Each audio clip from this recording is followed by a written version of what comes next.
invitation. I'm actually very happy to be here. Before leaving on vacations, I'm actually getting married next week. So this is like before holidays. Doing this is it's a very nice thing. It's the first time I'm doing like this kind of tutorial for students. I hope you like it. I did like somehow. I'm trying to do something kind of more participative. So yeah, thank you for the congratulations. So I'm trying to do something more participative. So I suggest, I mean, you can keep the webcam turned off if you want. You can turn it off. Just because I decided to do something like instead of speaking like for 1 hour and a half and you hearing me talking about data management for 1 hour and a half, I just want you to play a little bit and to participate. But feel free not to do it. Feel free. You can also write in the chat, so you don't need to unmute yourself. You can also write to the chat. You can raise your hand. I don't know how you normally do it, but feel free to interrupt. I'm pretty flexible for it. Like I said, I'm Jose Pizarro, Jose Maria Pizarro, although some people actually knows me by Chema instead of Jose. It's like a more friendly way of talking to me.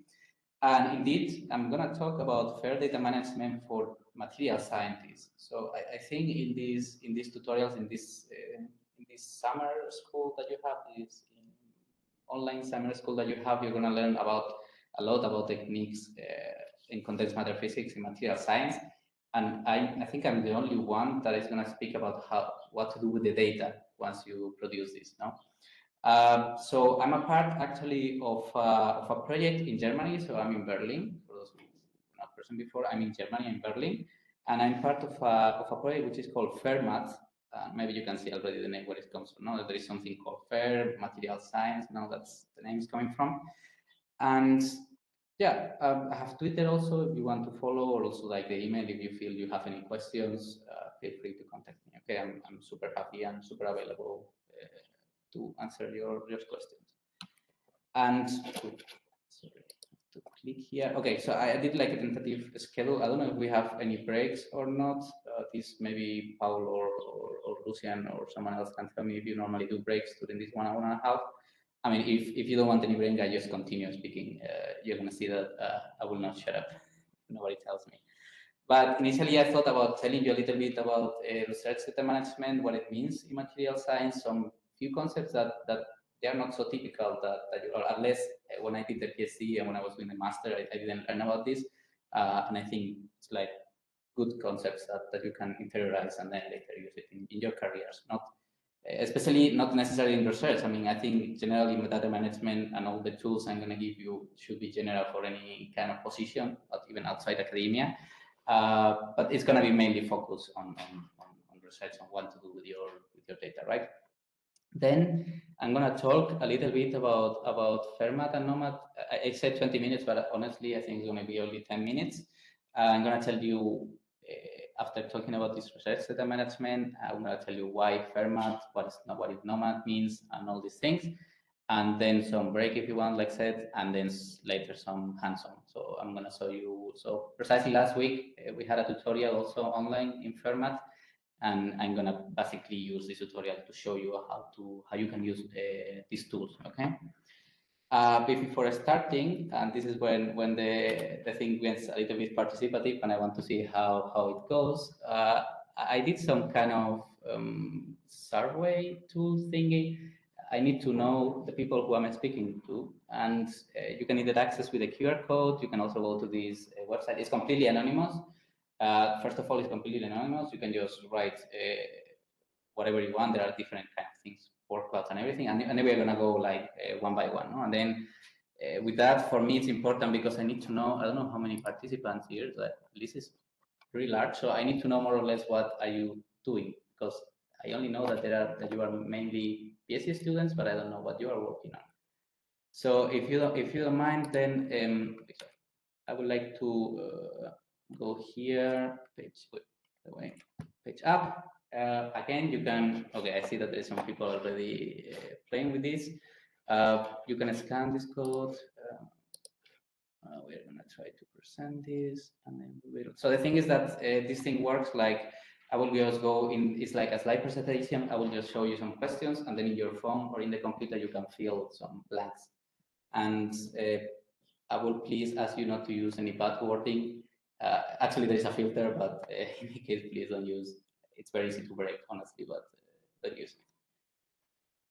Okay, so now if I press next, so I think you should see the first question, and this is like with some one keyword or two. There is a list you can submit. I think up to 5 options, and you can click submit and then fill again and then click submit. So if you forget something, don't worry, you just fill it again. And then the first thing I want to know is what is your main interest research? So my main research topic or your general interest in material science. So that means that what are you working on? Are you experimentalist? Are you doing computations? Are you doing DFT, for example, or you want to learn about high-tissue superconductors or solar cells or semiconductors in general and so on. No? So computer science, very well. Yeah, feel free. Like it's totally anonymous. So you see there is really, if you see the presentation, there is really nothing nothing telling you about this. It's totally anonymous. Sorry. Okay, so it's pretty pretty heterogeneous. No, like I see people doing actually as I saw. Sorry, it's moving around. There is some people doing dark matter, quantum field theory, astrobiochemistry. It's really cool. DFT, DMFT, computation, particle physics. Okay, so I guess that this kind of tell me that okay, see density functional theory. So this kind of tell me you keep going. That you are actually very heterogeneous physics kind of group, no? See people quantum computing also. Mechanical engineer, interesting. That is QCD development. Okay, very cool. PFTS application for CMT. This is too abstract for me. I don't know what it means. But very cool. Okay, nice. I think 16 people. I don't know if somebody else wants to write something, but okay, very cool. So in my case, but more people is electronic properties, symmetric breaking, theory, nice. So actually, there is no experimental people. Scattering experiments. Okay, there is some experimental people. Very cool. Okay, give you like a few seconds and you can add more things. So in the meantime, I will tell you what is my background and everything. No. So in my case, I'm a material scientist. I'm doing theory computation. And during my career, I focus mainly on doing density functional theory calculations. So these are the kind of calculations that are done for materials and periodic systems, although you can do it also for molecules and atoms. And then during my career, I also learned about dynamical mean field theory. So it's this DMFT label that I think you're going to have a lot of hands-on and tutorials. Okay, something more with the science is getting bigger. That means that a lot of people is putting that. That's nice. So essentially, I work on that, and I work on the mainly high tissue superconductors, and then also in 2D materials at the end of my postdoc. And right now, I'm focusing on doing data management for all these kind of techniques that are related with material science and so on. And okay, I think we can just continue. Don't worry. I think these results are really cool. I'm a physicist in origin, so I did a bachelor in physics and master also, and condensed matter physics in the PhD. So I know, I mean, language Python, Fortran, C, all this stuff, no? And also for front end, I know a little bit. But okay, we can continue, and then you will gonna see another question right now, and this is maybe the most. I want to know what you think about which are the benefits or burdens of data management. I specify here material science, but if it is not material science your field, then you can also use it for your specific field. So what do you think data management is for your field? Is there any the benefit, burden? And the thing is that don't worry if you don't know. I mean, you can also write, I don't know exactly. And because my idea is that later we are going to try to come back to this, and then let's see if I manage to teach you like what are the things. Okay, I don't know, perfect. This is very cool. Like one answer and is I don't know. But then I'm gonna come back to this question, and then later let's see what is the meaning of data management. Okay, probably there's gonna be a lot of I don't know. So faster data analysis, very nice. Organization, this is a very important concept. That's cool. Easy access, too much data, sharing data. Okay, very nice concept as well. Different formats. Okay, not sure. I don't know, too much data. Machine learning, very cool. This is a very good idea. It's very related with machine learning, so we need a lot of data in order to do some statistics and do some machine learning analysis. Sharing data, big data, easier analysis, transparency, that's a very important concept that I'm also going to come back later on. Yeah, very nice. It's complicated, no? I think the other one, you were faster, actually. This one is taking you a little bit of time. There are only 11 people that reply to this validation of the codes. That's very cool also, because it's indeed like, there's like a lot of codes that are like floating around, and sometimes you don't know. Coding main formats, too much data, true. Okay, don't worry. I don't know. Don't get angry. I'm gonna pass to the next slide. Don't worry. We are gonna come back, and then we are gonna just spend more time on this thing later on. But just for you to have an idea that there are some ideas floating around, but it's not so obvious. For like the first time that you think about it, it's not so obvious what you have to do with your data, right? And this is the point. Some people already pointed to big data, machine learning. Some other people pointed to, or I don't know if it is the same person. So if it is the same person, congratulations, you know a lot. But normally it's like we have some ideas, but they are floating around a little bit disorganized. No, it's kind of funny that data management has so many ideas and they should be organized, but on the contrary, it's kind of disorganized, right? Anyway, and I have to click here. So I have a couple of questions now, mainly like if you have any issues when you were trying to recover your data, and then the second question is about other people's data. And then there are three options, no? Like, yes, I had issues with this, data was a total mess, or it was complicated to find what I wanted. Partially, maybe there is some person that is actually able to find, because normally we put like these folders names, and then we are able to track down in this folder structure what we want. Or no, I'm not good. So I'm very good at managing data already. So this was actually will screen if so. Oh, one person did this. Very nice. Very cool. But I think the statistics are going to be biased to like yes, or maybe the more polite answer of partially, maybe. 14 participants is 76. No, so my data was a mess, and I think the next question is actually going to be pretty much biased towards like one option, to be honest.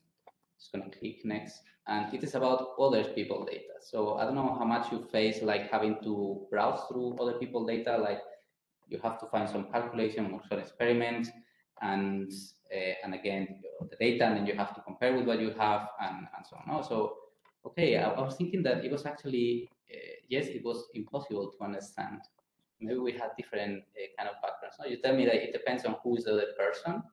So that means that if the other person is organized, I guess you can understand. So it needs some kind of background for that. In my case, it was impossible to understand, even if the other person was like well organized. The problem is like when we organize our data, it's kind of complicated sometimes browse to that, especially over time. And this is like an important aspect also. Like over time, it's very complicated to take like 4 years later and try to recover some data from ourselves or from other persons, right? And this is an important aspect of how long-term data management has to be. Okay. Okay. So somebody is saying like I have enough difficulty keeping up with my data. Indeed, me too. I also feel it, and I think this is the last one, if I'm not mistaken. Let me just click next. Okay, and then one last one. Sorry, I stopped. I promise. Which tools do you use to handle your data? This can be Dropbox, can be Zenodo, can be any tools from your specific field. Can be say like the folder name can be like a tool to handle your data. File system box, so it can be like also like a university system, like a just folders, file system. Okay, box. Does anybody knows about? Sorry, because I'm from material science, so maybe you have Google Drive. SQLite, okay, nice. Pandas, Pickling, nice. Google Slides, Google just folder, Python. Okay, tools to handle your data, meaning Python. Okay, I'm interested about what that means. I see. I guess that you mean like also like this using pandas essentially. MySQL, okay, people using like already some personal database, Excel, Sprint F file name const, okay. Very nice. So I'm surprised. Okay, so C++ as a tool and Python as a tool. So you mean that you keep, but in this case, I'm meaning more like, okay, handle your data is true that is maybe a little bit. So I mean, I will come back to this, and I meant like essentially what you do once your data is there. So when you are saying C++ and Python, you are meaning that you are reading the directory tree to your file and then using that tree, that path, trying to understand something. It's the same for me. It will be basically a little bit the same as folders or your folders. But okay, don't worry. We are just gonna continue and let's see what is happening after this. Okay, so if there are not more questions, I think I simply have to exit. We are going to come back to this later on. Okay, there are some results, and these are like stored like totally anonymous in the system. We're going to come back later to this thing. This is the okay. Thank you, because this was like interesting. Now I know at least that there is people from very different backgrounds. At least we have chemistry and physics as a common background. No? So okay. Sorry, because you see that it's going to be mainly material science, but I'm for sure that there are like similar tools like in different fields, like people that were doing like more like theoretical physics and or astrobiochemistry, for example. I'm pretty sure there are these other fields that follow exactly the same set of rules that I'm going to explain here. Okay, only the vocabulary is going to change. And the thing is that research data management is an important aspect, and the question is, what is, first of all, what is research data management? I think with your background, I really think don't need to explain you too much, but it means all these words that you wrote like in the survey, it means like all this activity relating with data and doing your research. And it can be collections, or it can be when you are doing the data, when you are obtaining the data, and it means also like where do you store the data, how you share the data with others, and how you can analyze that data, and do your plots in your publications and so on. And what I said is that there are different research fields. That means that the different vocabulary, okay, is very discipline specific. It's not the same if you're doing biology than physics. We use different vocabularies and different measures of what we want to obtain. And it's important because data management doesn't matter which field you are, it's an essential tool for responsible conduct in research. So it is something that we all as scientists, we have to do. At the end, you can use Python, you can use C++, and yeah, it is a legal requirement. Indeed, Joel Gill is saying that it's also a legal requirement in federally funded research in the US. It is a legal requirement not only in the US, but in all Europe research agencies and the US and the North America research agencies. So, sorry, I'm not speaking for Asia, Africa, or South America because I honestly don't know. But in Germany, it is in my case also I know about Spain, it is also in France a legal requirement. So no matter the field you are, you have to be good with the data that you have. You have to treat the data with some knowledge of what you are doing, right? And why this is important, I think I put like, for me, the main argument for this is that actually it is key, this research data management is key for verifying what you did and what you are doing. It is also important for other scientists to reproduce what you were doing, and for just transparency, like somebody actually wrote transparency in the word count before, no? So it's a very important aspect, and it's also a very important mechanism to avoid all these fraud cases that have been like floating around in science. I just give you a couple of examples. It's good that there is someone with a biology background, because there was very famous like this Huang's guy like just faking data and saying that he was able to do some sort of very strange things with these human stem cells. actually this some investigation done by Nature. For me, material science, I think the best example of this is the case of this guy, Jan Hendrik Schoen.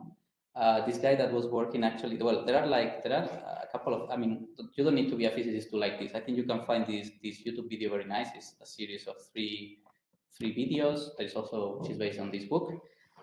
This guy, it's a very good example of how you can fake data and how people, if they are not careful about the data, how they manage data, then everything can go wrong. So this, for you, in summary, this guy, I'm not going to spoil too much, this guy was studying a class of systems with like organic crystals. So for people who knows material science, I'm sure you heard about that. I'm sure you heard about spin liquid states on these systems and a lot of these kind of topological stuff, no, in these materials. But the origin of this kind of system, I mean, at this point in the 90s, I think 90s was, it's kind of dark because this guy was able to publish like around 12, 13 papers in Science and Nature talking bullshit about using bullshit data. And then say like this spin liquid, so these organic crystals have anything. So any effect that you can imagine, these organic crystals had it at the time. And then he was able to do that because nobody was asking, there was no transparency, there was no like way of being transparent with the data, and there was no way of knowing what was data at the time. No, people actually believe like this was happening in a specific machine somewhere in the south of Germany. So it's kind of sad that this happened. It actually pushed, like, just imagine, it pushed back research for some years because it took like quite a while for them to know what happened. I mean, just imagine if, I guess that you are mainly PhD students, no, or masters. So just imagine that you dedicate your PhDs trying to verify one of these fake or fraud data cases, no, and then suddenly it results that some guy or some woman just was faking the data all along, right? So it's a very important aspect for our daily life. Apart from that, which is maybe the most kind of sensational stuff, there's also like a fact that if you do good with your data, there is a reduction of the errors that you're going to commit. It's also like somebody said about this faster retrieval of data. It is true because once you have your data well managed, then you can retrieve it, then you will understand it much faster. No, so all these yes, depends, or probably, or no questionnaire I did, it will just fall into no because it's easier to retrieve data from you, from yourself, and from others, right? And it is very intimately related with machine learning because it needs like some good manage of the data will just help you on that. And also like the long-term availability. So it doesn't matter if it is like from 5 years ago, yeah, students disappear. So Joel is saying a very good point. So from some years, so it prevents data loss, no? So just imagine that you are doing the PhD, but it doesn't necessarily mean that you are going to keep working in the same research group, no? So somehow the data has to be kept somewhere that even if you are not working there anymore, it can be understood by others, right? That's why it's allowing for this long-term availability. And the most important one that also, like Joel said, like it's and also pointed is that it's important to get funding. So if you want a project, at least in research right now, then you need like some good data management statement. And people is still moving forwards to this idea. It's not going away from this, so you cannot skip this. So actually there are like some important aspects of, okay, now I want to do this research, so what do I do with the data? How can I learn about this research data management? So the idea is again, there's a movement from what was like the older time, like what I do with data, no? I prepare a project, I do some research with that, so do some calculations, do some experiments, I analyze the data, and then I publish, and then I forget about the data. No, it can be in a folder, inside some set of folders, inside some university box or whatever, but I kind of forget about this. The thing is that the modern idea of what you do with data is more like a circular cycle. So you do something, you keep, it's essentially the same steps, no? So planning, collection, analysis, and preservation. But at some point, you put it like somewhere where you can share it with others, and then you reuse it. So there is this cycle, and there is an important aspect, which is these FAIR ideas. That is the ones that I'm going to tell you that will help you on doing that. And actually, you don't need to reinvent the wheel. In the case of material science, there are a lot of databases and tools that help you to prepare your data more fair, let's say, or more like with a good management of it. I think this depends on which field you are. If you're not material science, you don't care too much, but there are like several ones. I guess that US mainly materials projects, also what NIST is doing. I think NIST, correct me if I'm wrong, but I think NIST has like different databases depending on the fields. And actually it's the one by, I don't know, probably I saw somebody that's saying Jarvis. So Jarvis is part of this NIST. So you see all these materials cloud and everything. I'm going to talk about NOMA because it's the one that is paying my bills and it's what it takes. No, but NOMA has a very cool idea that I will try to convince you that this is the good way of going at the end of the day. Okay, so I mentioned about FAIR principles. Maybe it's important to make a difference between talking about what FAIR means. Like you understand that there is a difference between the raw data that you get from some more explanatory information. And this is the idea of metadata. No, metadata, the typical phrase that people uses to define what metadata is data that explains data. So it makes this raw data that you collect somehow understandable. And also make it searchable because once you are able to tag certain things, methodologies or properties that you obtain, then you can search for them, right? And it has to be like important, it has to be like human and machine readable. Okay, this is like normally said that metadata schemas, so what you have to define, so your metadata you have to define has to be a pair of key and values. No, so I think yesterday and or last week you learned about Python and so on. So I guess you know about dictionaries. So it means that you have to have this kind of key value dictionaries in the Pythonic way. I have an example, but I don't know how much time I have. I have this example of a random guy like this Jose Pizarro guy, and my idea was filling the blanks, but I think I will not have too much time. I ask you, like the people in the room, like, do you want to do it? Do you want to? It's just to learn how we define metadata. So either I ask things and people unmute themselves, or I do it myself alone. So whatever you prefer. If somebody can say like somebody, or in the chat, you can also say in the chat if you feel. Paul Leasov. Yes, to what? Do you want me to the first one, or to the, so do you want me to do it, or you want to contribute? Like people in the room want to contribute to learn how to do metadata.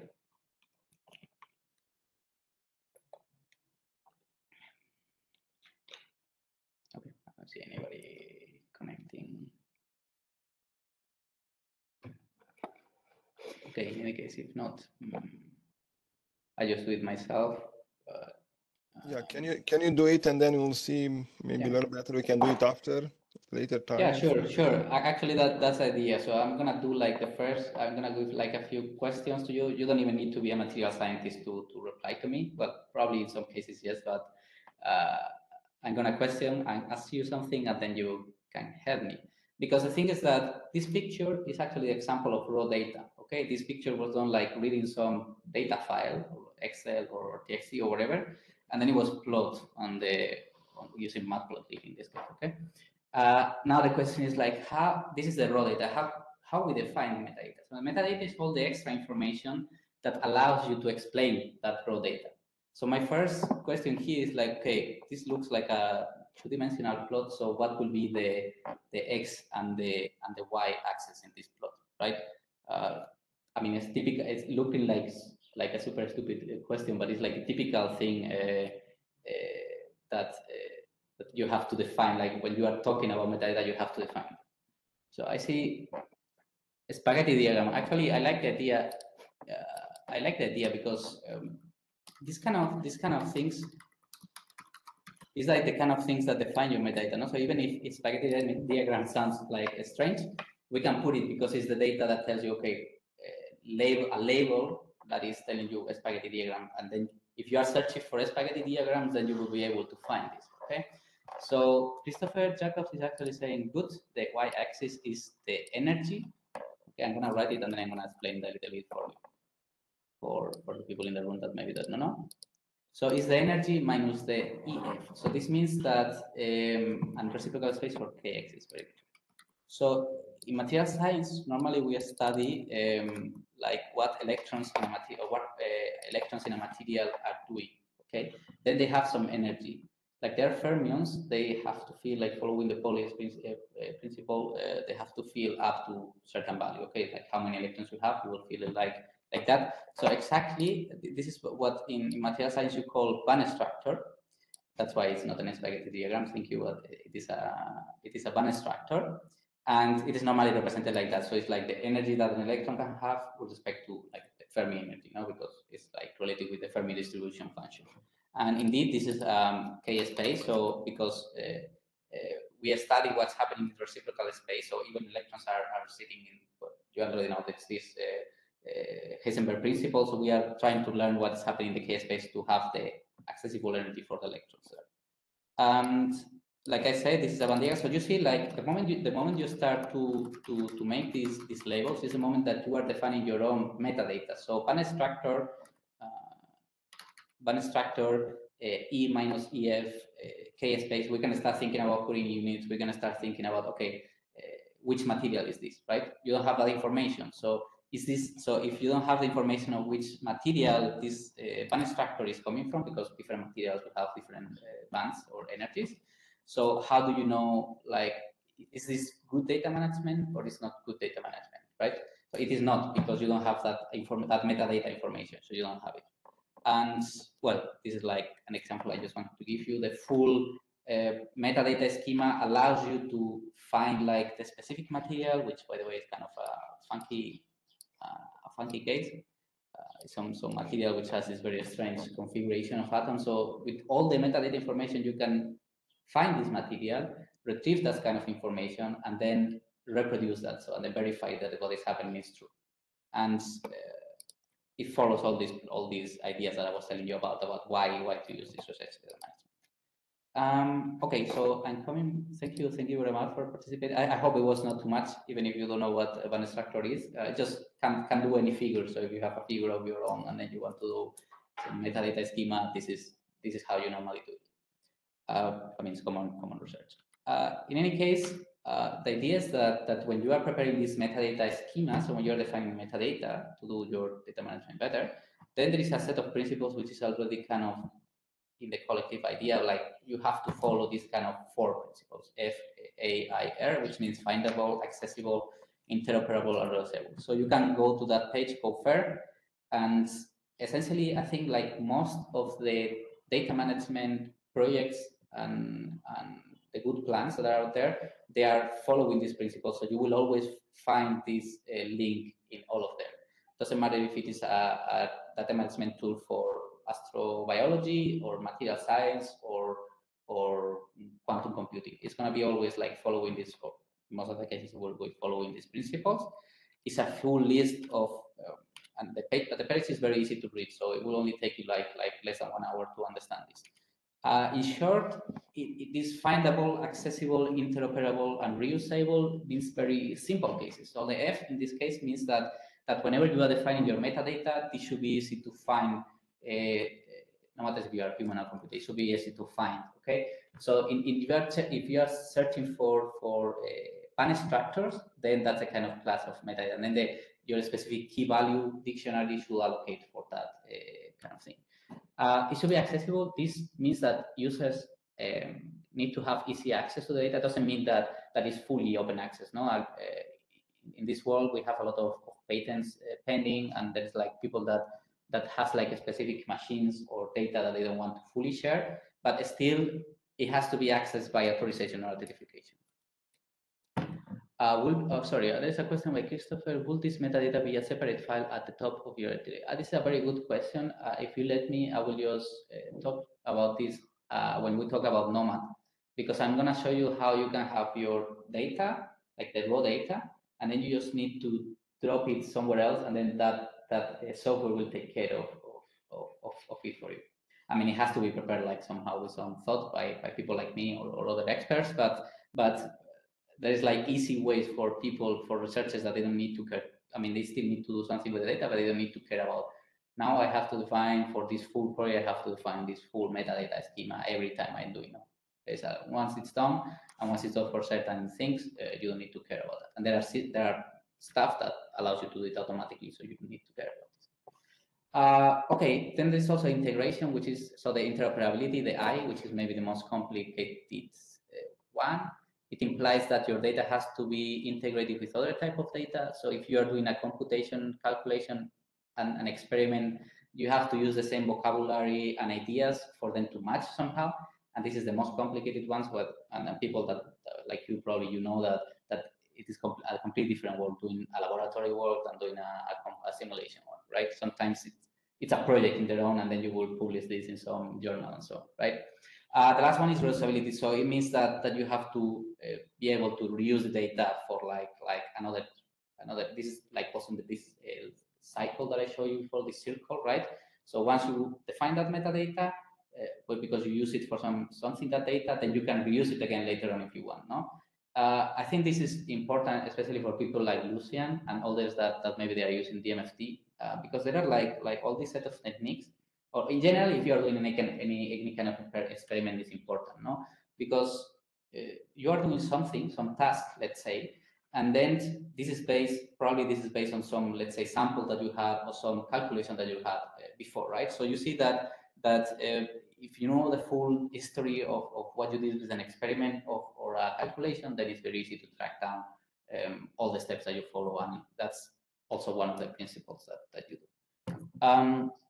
And it's also having an alternative meaning, but I'm not going to come to this because I'm running a little bit out of time, but it's the alternative meaning is findable and AI ready, because at the end of the day, you want to use a lot of data, you want to use it also, of course, for reuse this and for analyze this, but the important step is that when you have the full bulk of material, then you can do machine learning and AI predictions, and then you will speed up your research immediately, right? Okay, so now I want to revisit the survey. Interesting. Now we're going to come back a little bit to the question before about whether you think that data management has any benefits, burdens, and one final question, and then I will promise I will stop the thing. So I have to go page down. I have to present. And now we go back to the question before, like which benefits, burdens do you think fair data management have for your specific field, okay? Now I'm specifying fair because data management in its own, it's a little bit empty, but if you follow these FAIR principles, then you are sure that your data is the best of the best. And you don't need to care about if you are leaving the PhD after finishing the PhD. You don't need to care about not getting the funding because of the data management statement and so on. So I specify FAIR because I think it's the principle that you have to follow when specifying this. So I don't know if you have access now to the survey. Share availability work, clear communication, nice. This is a very good aspect of what I was saying before. Data is findable, easy to access, nice. These are very positive words, by the way. Scientific methodology, nice. Follow like lots of data. Still, some people thinking that there's a lot of data. AI ready, very nice, easy to use. I indeed coincide with that. It's very easy once you have the full metadata structure. Then you don't even need to read the raw data of somebody else. You just need to follow that metadata structure, right? Collaboration, accessibility. It's hard to manage, indeed. One important aspect is that this normally, like also coming back to Christopher said, this requires a little bit of extra work. But that's why I'm going to show you Nomad, because Nomad actually tries to take this bargain from people like not having to manage themselves, which of course takes time. Easy of use, easy access, machine learning, shareability, more work. Indeed, again, this is a little bit going to hard to manage probably, and anti-anxiety. That's a very good concept. I don't know who wrote it, but very cool. I think that the further you go in the scientific career, the more you understand that your data has to be somehow organized. Because the farther you get in the career, the farther you have to go back and try to find something.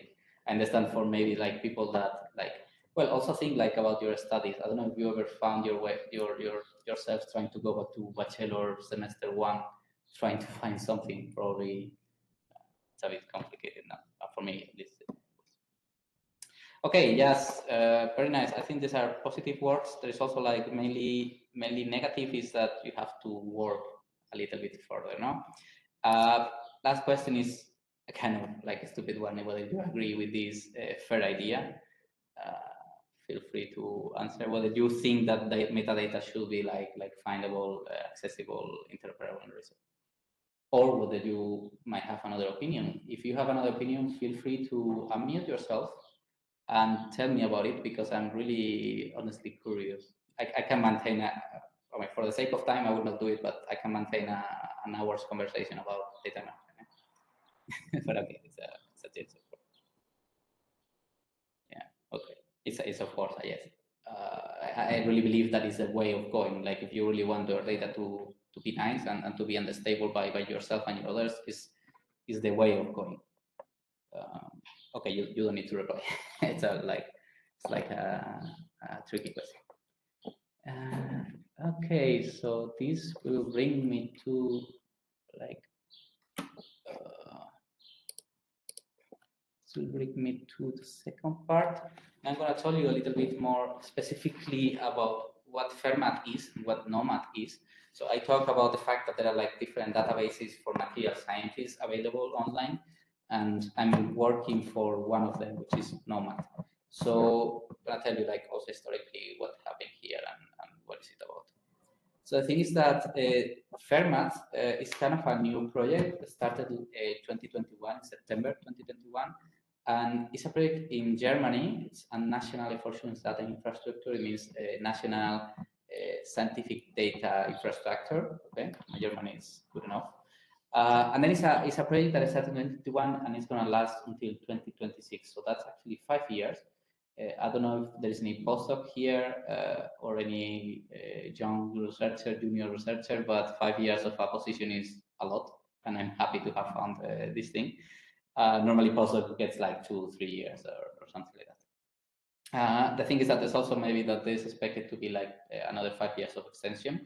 And the idea is that so Nomad is the archive repository. So the Nomad is the software that you can use for putting your data, and FairMath is the people that develops this kind of software. Okay. The thing is that we divide the whole project in some areas, and sorry for the people that doesn't know about material science, this is a little bit specific, but I mean, I have to tell about this. The thing is that we divide the thing in different areas, mainly synthesis, experiment, and computation, which is all the kind of aspects that material science can have. So how you create your material or grow your material, how you characterize this material, so measure what are the properties of that material, and also like how you compute properties on that material. And that is where we are trying to build this kind of, from the FAIR principles, that's where we are trying to build the interoperability, you know, so that you can track down all the provenance, all the history of a material science project, right? There is also like an extra infrastructure area. This is mainly the software engineers and developers that build everything behind it.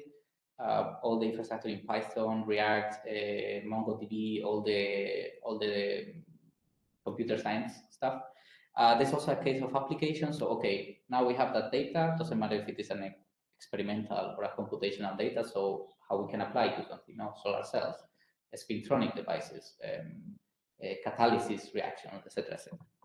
There's also a bunch of people doing the training. So it's the people that helps us like preparing posters, presentations like this one or this tutorial, and prepares all the talks and so on.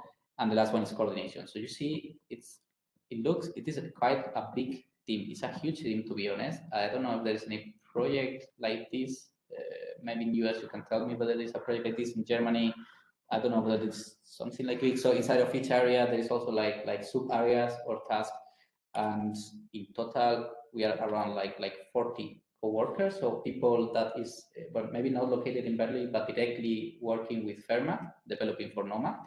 There are a lot of PIs all around Germany that are working related with FairMath somehow, not directly, but they have students, postdocs that are trying to generate this data and try to test Nomad. The thing is that it's also a good environment because you learn a lot from different aspects from material science. So I guess that if there is something similar in other fields in physics or chemistry, it's also happening. By the way, I didn't mention, but now this NFDI has also all these other projects. So for example, it has NFDI for CHEM. for chem, sorry, it's like for chemistry, but it has also for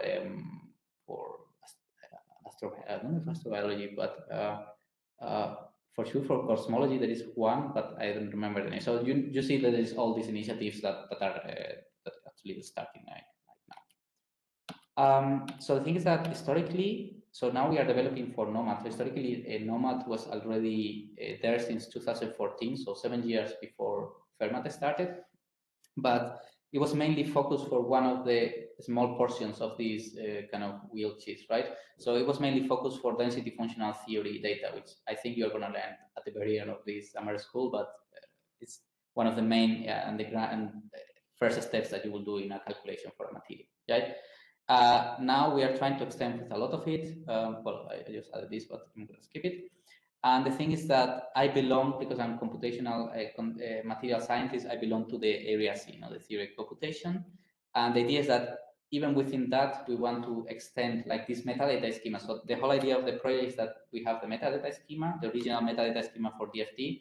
Now we are trying to extend that to allocate for all the other cases that were not covered before. No, if it is a synthesis, or how you synthesize a material, or if it is like a dynamical mean field theory, like what are the parameters there. So and the thing is that this is the team. So we have area leader and coordinator, so Silvana Botti and Luca Gringeli, and then we are like 3 experts, like around my age, like I'm 30, so around my age, Nathan, Joseph, myself. So you see that I'm belonging to one of the sub areas of the area C, which is called excitation. So I'm intimately related with maybe you heard, but if not, you're gonna hear during the summer school. I'm really related with GW, Pete equation calculations, TDDFT, dynamical mean field theory, and all these techniques that normally they are said to be to go beyond DFT. Okay. And Joseph, by the way, Joseph is doing molecular dynamics, so he's doing the molecular dynamics metadata schema. So it's, if you are maybe you're doing like some related stuff with that, it's the person to go. But it's like doing the metadata schema for that. We have challenges, of course. Each one of us is having a challenge different. For example, in the case of Joseph, is the size of the files. The files normally are like terabytes, or are even physically like in some magnetic strip that you have to pass somehow to a computer. In my case, is that there are like so many techniques that goes beyond DFT that sometimes one has to put the focus in like a set of them, and then later on we will work on to giving more support. Apart from us, there is like again PI, so principal investigator related somehow with us, and then the software engineers and developers team that is very very helpful. To be honest, I think it's also I shouldn't say this, but it's also like a very good position if you want to learn about software development as software engineer. If maybe you want to think about leading science, but you still want to work in something related with research, then it's a very good position to go, because you will learn a lot from experts. That normally I'm a physicist, so learning about these topics is more like a matter of going to some seminar or something or doing it myself, right? So these guys really know what they are doing, and they will make that everything I'm going to show you later, they make that everything works essentially. And okay, I don't know if maybe somebody can speak now. Do you want to do a break, 10 minutes, maybe a coffee, go to the toilet? I don't know. What do you want? Somebody can speak up. Yeah, that's we could do that. Yeah, we have till 11:30, so yeah, that's feasible. Okay. If you have any questions, also feel free to tell me. Okay, like you want. I'm gonna be in. So there's people that is working on language models, trying to stack the information from a research paper. You can. It's like similar to Archive or like to these kind of free repositories. You can upload your data there, and then see whether it is coming true or not, and then fix whenever you need it. I don't remember though the reference for this. But yeah, just wanted to say that. Bringing it back again to data management. In any case, now I understand that this is maybe a bit too specific for certain people. I'm gonna show you how you can upload certain specific data into Nomad. So it's gonna be material science data. I think I'm gonna keep it as simple as possible. Maybe not even taking 30 minutes, as I said, and I can leave it open for as much as you want to ask me anything or whatever you want. Okay.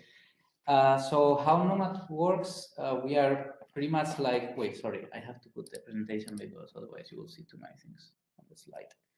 So we are working following this making it fair, but we are mainly working like in these three legs, let's say, of the same chair. So we try to give the possibility to people to publish very easily the data, to explore the data very easily, and then to analyze it very easily. So you see that the key here is trying to take the problems from people having to spend too much time on data management themselves, right?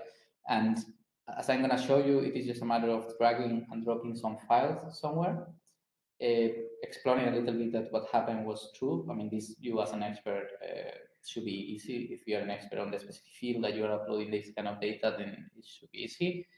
And that you can actually do like some API queries or application programming interface call to get the data from the repository and actually use it yourself for doing your machine learning or your analyze stuff.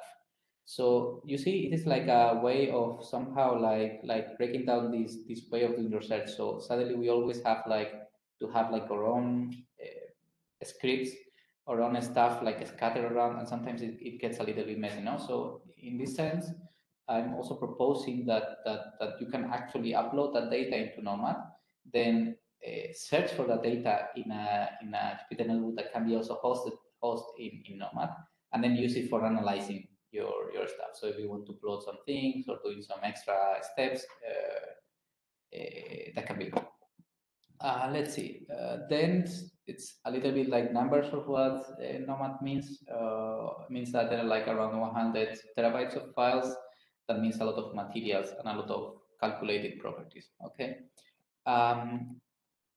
Then how it works, like this drag and drop, you can actually publish the data with some embargo. So that's useful if you want to then, if you are submitting a paper and then this is based on some data, then you can upload it into Nomad, get a DOI. So you can put an embargo also, like if you want certain days or months while waiting for review, and then it will be published after that. And then you can link it in your paper. So actually this, for you to know, people like in Springer Nature and in Science, they really like when data is available, but they can understand what is available. If they have some nice visualizations that they can see, that they can play around, and this makes sense for them, they really have like a good opinion to begin with, which is an important thing if you are trying to publish something on Science or Nature.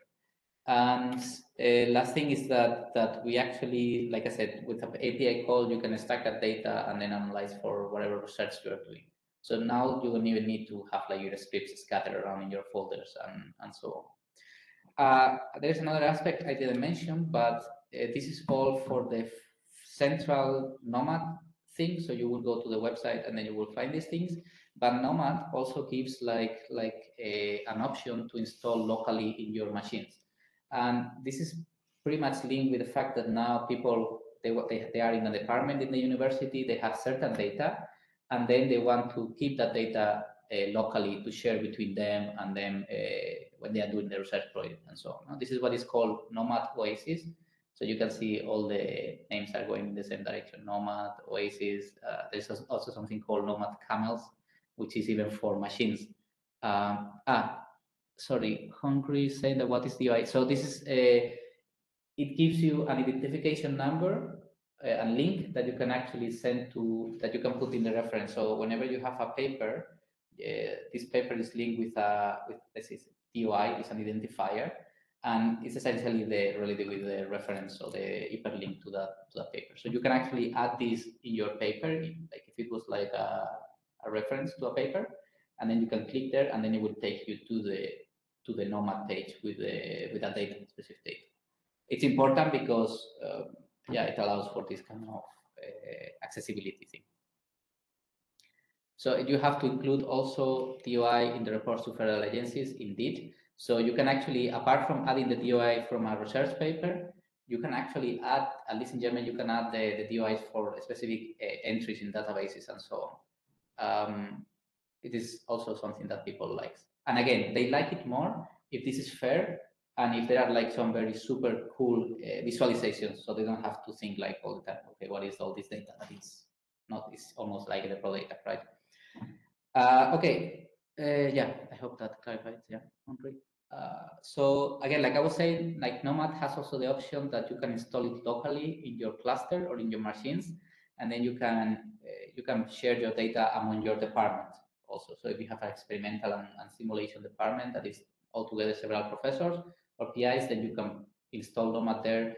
And this is typical, like nowadays, I think there is more like this position which is called data steward position, kind of a fancy name to say like the person who is responsible to handle data in a department in a university. Okay, and it's another work possibility if you like to handle data from different sources and you like to do this metadata. I mean, at the end of the day, we are all the time doing metadata schemas in our research. So if you want to search for data steward positions, I mean, it's interesting. So, okay, so that's it for whatever for the presentation sites. Now I want to go to show to you that actually, okay.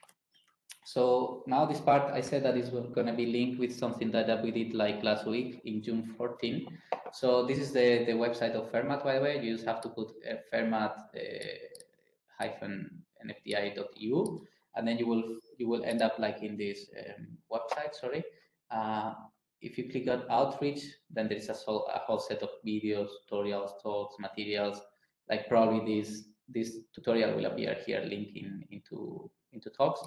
But then we have a whole thing of tutorials. So again, this is very specific for material science, but I guess that other projects in other fields, they have the same thing. Okay, so it's more about the way of doing it than running a specific thing.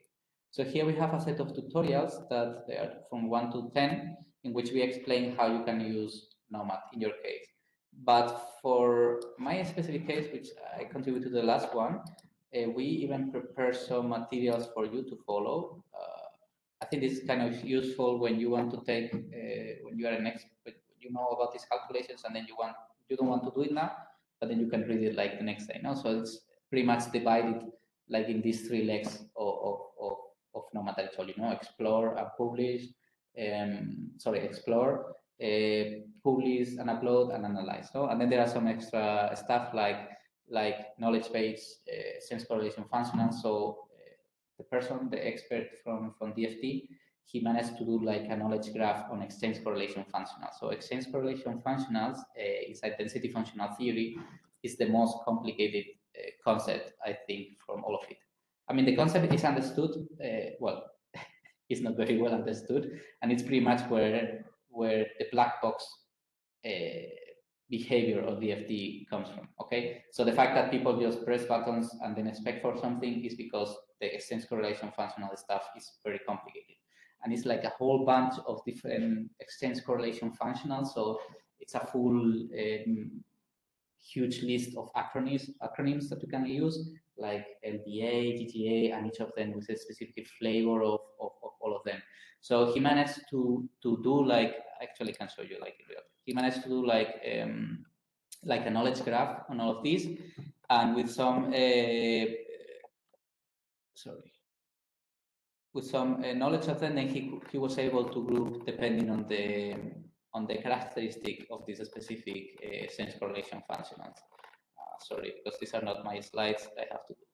So you see, like each of the nodes are each of these flavors of this correlation functional, and he managed to group them depending using like these language models. He managed to group them depending on the specificities of that sense correlation. So people studying like Coulomb screening, they were using mainly these sense correlation functional. So that points actually to the fact that for certain properties you will use a specific exchange correlation functional. So that's a way of actually somehow opening that black box of exchange correlations, right? Is one of the examples that you can use for this. In any case, we have here like that. Oh, sorry, it is. It was here. We have this set of materials. If you really want to go into details, here is explained. You can just follow it. Here, I'm just going to tell you like a very simple example and see how it looks. Okay. Said so, we can actually go to try to find Nomad. I have it already here. It's nomadlab.eu. I think it's maybe a bit too small. No, you tell me whether it is too small or too big. And this is where you land when you search for Nomad Lab. It tells you a little bit of information about it. Right now we are only caring about Nomad. Again, the same logos, some information about that. And the thing is that I want to show you a specific sample. And for that, I'm gonna go to one of the versions of Nomad. So Nomad has different versions, meaning the main one. So if you click here, open Nomad, you will go to the most stable version of all of them. So it's version 1 point something. There is also a legacy version, so like the old version of Nomad, 0 point something. And there is a beta version, which is similar to this stable one, but much more updated. It's also more prone to errors, but it's more updated every day. So there is a difference of around 2-3 weeks if you want to use the stable or the beta. But in this case, I'm going to use the beta, and then we can just check the latest features. So when you click here, you actually go into the repository, and here I think I will try to convince you that it's super easy to put the data, that you can see the metadata. So here you see the landing page it's what we call entries page. Okay, well, there are some errors, but again, we are in the beta, so this is it says unexpected, but it is expected because we are in the beta. Just click okay, whatever. It's not affecting us, so it's and then we end up in the entries page. So here in the top left, you can see the menu of upload, explore, and analyze. Again, these 3 legs that we follow in Nomad. Each of them, they have their own submenus that you can, if you know about this, or if you want to know about this, then you can follow. Here it's important that there is like a set of filters, and these filters is the ones that allows you to search for a specific data. So there's like materials, so which material are you want to search for, which kind of atoms compose the material. If you know the formula, you can write it here in different formats, which kind of number of elements. So if it is a binary, tertiary, or unary, there are some 4 elements, even 5, right? So the farther you go, the farther you will get, but normally it's tertiary and binary elements, 4. Also about the symmetry of the structures, specific about it can be like a bulk material, 3D material, it can be 2D materials, can be simple atoms or single molecules. And then the method, which is more related with the specific methodology that you follow to calculate certain properties. The thing is that we also have like a properties label. So if we are searching for a specific property of a material, so for example, before I show you the bond structure, so if you want to find the bond structure available in this database, we just click here. And one of the cool things is that actually this is very reactive. So you see numbers here. It means how many of these entries are for each of these values. So by the way, all of this is metadata. So there is something called, there's a pair of electronic equal bond structure metadata schema, right? So whenever you click here, you're gonna see that the entries page change. So it's very reactive to what we do. And the thing is that now it will only retrieve all the entries that have bond structure, but not the ones that doesn't have it. Okay, that actually constrains which kind of elements you can now click. Okay, now you see that suddenly it's more typical to find these elements, and we can even constrain further, like which kind of properties. We want the density of states, whatever that is. We want a material that has a direct backup because we want some LED, some light emitting diode specification or something. We want the backup to be, I don't know, what is the infrared? Between 0 and 2 electron volts, maybe is the infrared, right? So now you see that everything reacted to give us like a specific filter of this, and then now we can find like our specific material. If you want to further constrain, you can actually specify that you only want silicon, and that silicon, only silicon and nothing else. So that means that we only want one element in our material, right? And now we are retrieving like all these calculations. That's like a lot. So maybe the backup was not very good. Sorry, it's direct. Sorry, silicon doesn't have the direct. And then you retrieve like this. You see that already. I'm taking you to the kind of an entry that I did myself. The thing is that now when you know which kind of data you want, you can actually, first you can visualize the data, or you can go to a specific script, like I was telling you. You can do an API query and then retrieve all that data in a Python script. Probably, sorry, this is the only database used by material science community. No, not at all. There is several of them. If you remember the presentation, I showed you some logos, no, materials projects, materials project Aflow, yeah, all of this open quantum materials database, NIST has inside all Jarvis and so on. So it's not everyone. The difference of Nomad, and this is what it stands for, is that you can put any kind of data in here. So we don't restrict users to put a specific set of data. This has like pros and cons. So by doing so, that means that the data that you put can be anything. So that means that it can be really bad data or it can be really useful data. Okay. The word for this is curation. So the data is curated or not. Okay. The thing is that we thought that at the end of the day, people search some data, then they are working in their own scripts and they can further see whether the data is curated or not. So they can further filter with some operations whether the data is good enough or not. If you restrict yourself only to very curated data done by yourself, by Nomad, or in this case, other databases, then that means that, okay, it's very useful for simply like searching a specific material and getting the data out, but it's not very useful maybe on the, so what are the characteristics of data curated? It has to have like certain filters, and this is pretty much a bit ongoing thing.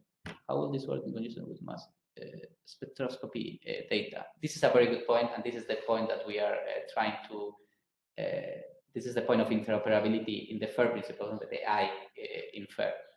And this is the point. So you have to make your data that it is interoperable across, so in the same discipline that is across methodologies, right? And this is a development in process thing. There are certain ideas. For example, we are following having to define different ontologies depending on the field or not. Even the question, so I promise you that the question of what is a material is not trivial too. Now you are telling me, you are asking me, Sarah Noel is asking me about mass spectroscopy data. So I guess that at some point, like what's a material or what not gets a little bit blurry when you are synthesizing something.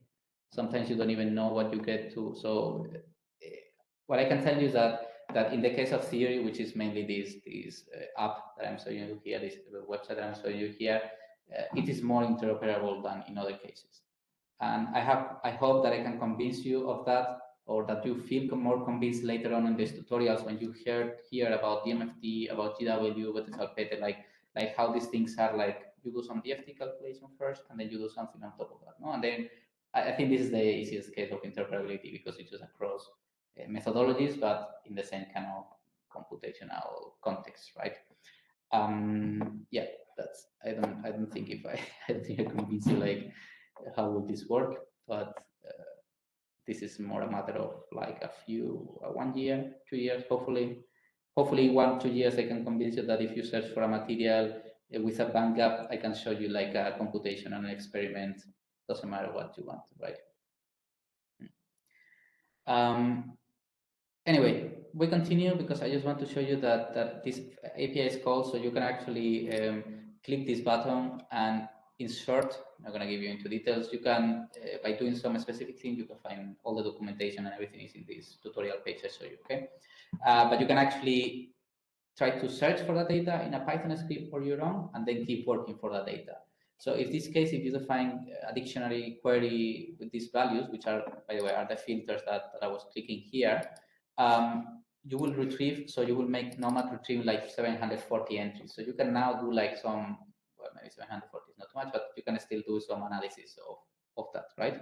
And this is the value of that. This is how you do this knowledge graph with exchange correlation functionals and so on. For me, it's enough to show you that whenever you want to publish some data, okay, sorry, I have to, you can register to these things. You have to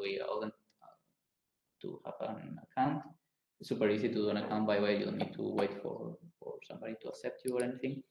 But in principle, you can create a new upload. And my point here is going to be that I really show you that that you have some data.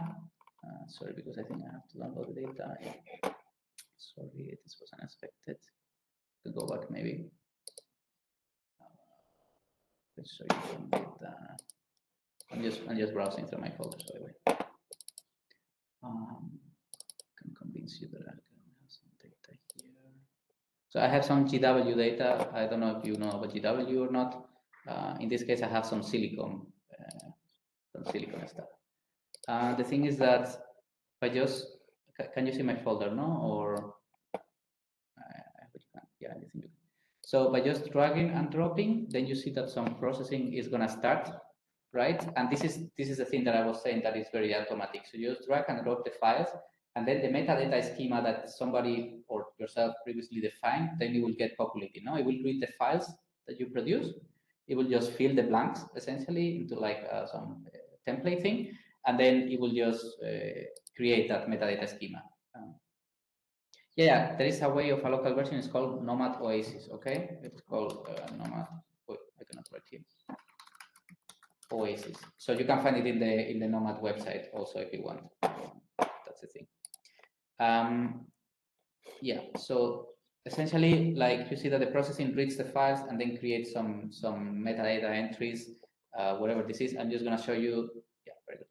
I'm just going to show you one of the samples, is GW case. So you see that when you click in an entry, now you see like an overview thing, an overview page. So this is the thing that when you are doing like a research paper, the reviewers really like a lot. Also yourself, if you are doing some research and then you have to find like the data is correct or not, I will also try to use it as well, these tools.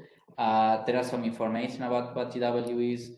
So I'm not going to enter in details. You're going to hear later about this, like LTA as a change correlation function. So whenever you hover with the mouse, you will see like an explanation of what is each of these quantities. Okay. This program, for example, is named Exciting. It has a version which is called Carbon.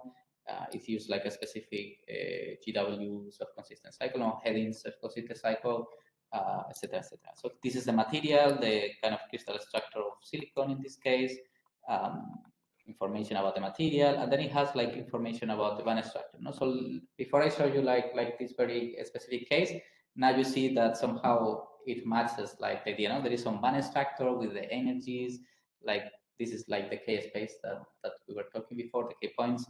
There is some labels, so depending on where is the source of this band structure, it is one color or another. So you can, this is very reactive, by the way. You can just move it around. You can, so maybe we want, I'm just moving the wheel of the mouse.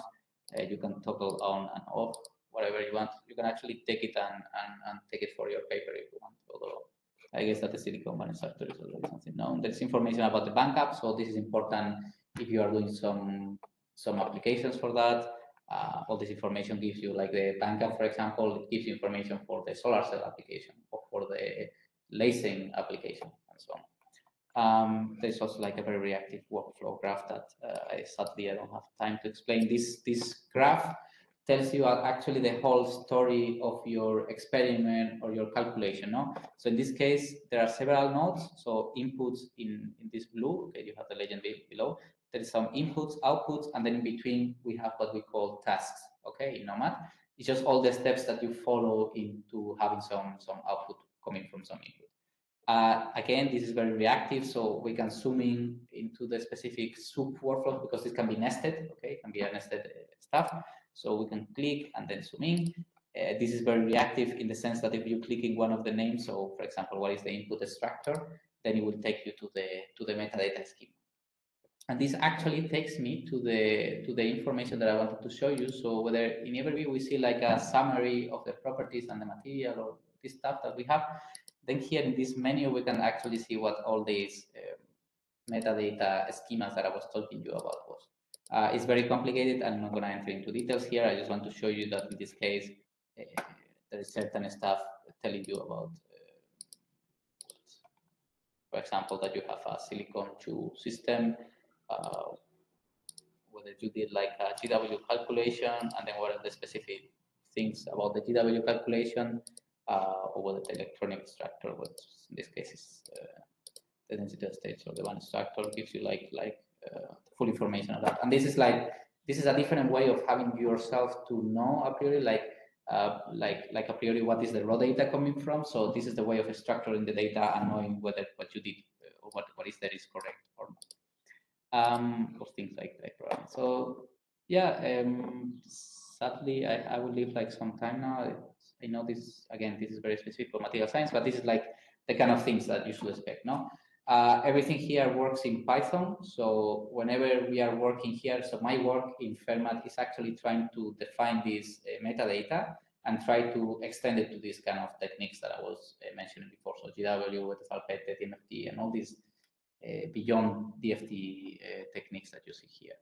And the idea is that my work is mainly defining these things and coming with ideas to make like searches like everything simpler. No? So I think in this version, because now we are also like having another version where we actually are reprocessing all the entries. So there are a lot of changes now done. So we have to somehow redo the processing of all the older entries, right, to get this.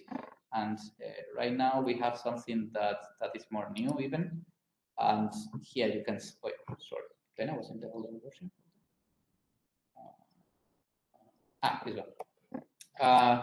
So you see here now in my case there are like some GW calculations of 20,000. So with respect to before, like in the older times, there are like 100. Now like we are processing again everything, some petes al petes, so you can actually see what's happening more like in the sense of having like a real thing that you can compare to the experiment. I think in this case, no, in this case not, sorry. So that it's GGA, sorry. So in this case, you can even see data. This data is very related with the spectra. So this is like has a bit of a direct comparison with the experimental experiment in which you can calculate the spectra of a material. No, like the excitations of when you put light into a material, like and then it gets back to you. This case is straight. Then you will get some intensities, and then you can plot it. You can, if you have the access of the data of the experiment, you could also like plot it with respect to that and check that. But yeah, with that, just don't want to bother you too much anymore. I think I talked already for some time. I'm happy to talk more if you want. I'm here if you feel you have any questions or you have to go to another tutorial. Feel free to say. I have some questions. Yeah, sure. So first, this is just for experimental data, for theoretical data, or you can also put experimental data into it? So you can actually put experimental data in here. There is actually some, although I'm not 100% sure whether this ELN. So ELN stands for Electronic Lab Notebook. Okay. So you have the possibility. Yeah, there is a possibility. So the experimental data is much more complex. It's not so robust. So people have to define their own schemas depending on their experiments. So that's why it is called ELNs. Then with Nomad Oasis, that one basically you download the code in your machine and you can use that code locally to just save your data and work with your data. You don't give the data to the big Nomad, you just do it locally. No? Is this so correct? So it requires a little bit of setup. So it is rather simple. So it's just a matter of like you have to define an administrator, and that administrator has to define certain things. Yes. Yeah. Okay. But you locally can install this, and you can share it with people in your group. Normally, I will try to say that if your feature is already in Nomad, just put the data directly in the central and don't use Oasis. No, but let's say I don't. Yeah. Yes, sorry. Sure. No, go ahead. Let's say I don't want the data to be public. I just want the data for my own group, or then I can just install the code locally and do things locally and then is it possible, for example, I mean, this is developed mostly for computational methods, but let's say I have astrophysics, astronomy, and I want to create my own meta files. Is it possible? Is the code allowing you to create your own things to use it for something else? Yeah, actually, this is a very cool point because it is true. So the only thing is that all the metadata schemas that you're going to find, so you have to basically delete this or somehow like, but the infrastructure, so the core software, you can still use it, and it's pretty much Python and React and Elasticsearch. So other groups or other fields basically can take the code and develop on top of it their own metadata and use it. I see, that's very cool. Yeah. Okay. Whatever you want. Yeah, this is a repository that you can clone, and then you can work on that if you feel brave enough, or you can ask for a project and then get the money for doing it yourself. I see. And are there any license or any, I don't know, other kind of technicalities when you use this? Yeah, so I'm not an expert, to be honest, on this. I mean, the license is, I don't know, Apache, I think, or something like that for this project. I don't know about the. But it is free. You don't have to pay at the moment for it, or Yeah, you don't have to pay at the moment. Yeah. I mean, yeah, it's good to know because. Yeah, I mean, it's like they're. I think, I mean, you already know me, Lucian, so I think like we work really with the people for. No, but my wife does in there. astrophysics. They have huge amounts of data. They have some repositories, but this will be a good way, you know, when you have all these surveys to just store them, look through them. I mean, it would be interesting to apply in other fields. That's why I was asking. Yeah. Okay. Yeah. Thank you, Joseph, for the talk.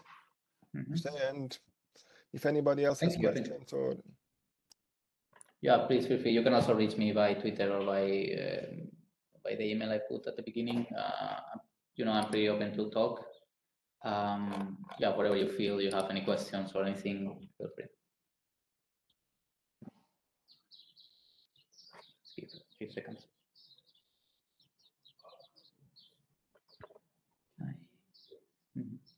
I hope it was not too much. I know data management. No, I think it was great. Maybe two. Okay. Yeah, no, I thought this was great. Thank you. No, this is very informative. Okay, nice.